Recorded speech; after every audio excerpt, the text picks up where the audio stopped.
Hello guys, good day. Napakaganda ng araw guys, tignan mo. Pero makulimlim doon. Pero may baha po dito sa aming lugar na ito sa ngayon, pero mangilan-ngilan lang. So, we start our cooking. The dinner of my habibi. Shout out to my brother and sister out there. I'm just fixing my camera. It's been quiet long. It's been how many days that I not live. I'm cooking with this chicken, cream of chicken. Supposed to be chicken. Ano ito guys? Asparagus. Since my husband doesn't eat vegetables, although he eat asparagus, but I don't know. It's a plain chicken. Look, I'm gonna turn on my lights. Here. Ang ganda ng kulay ng ano ko guys, oh. Oh. Puting-puti. I use Campbell always. I use this guys for my cream of chicken. Campbell's cream of chicken. It's easy. So, mo lang. So, yun na yung pinaka-sauce. Yun lang. At matatapos na nga ito.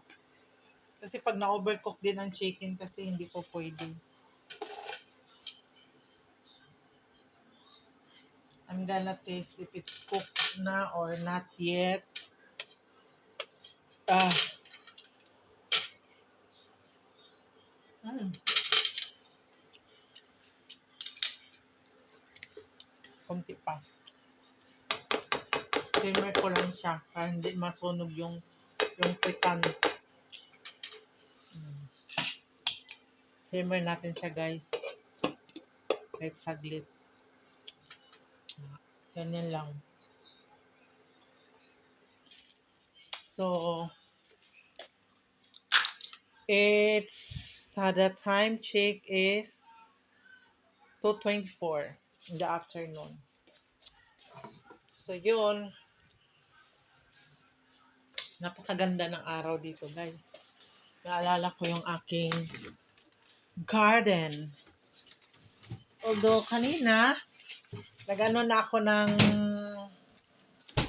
pangalan nito, ng nagdilig na ako sa aking garden.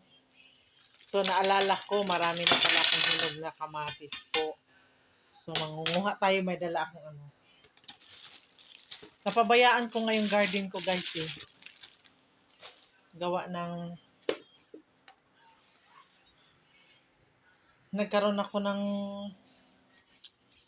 maraming nilalakad. So, dito tayo ngayon sa garden ko, guys. Mangunguha tayo ng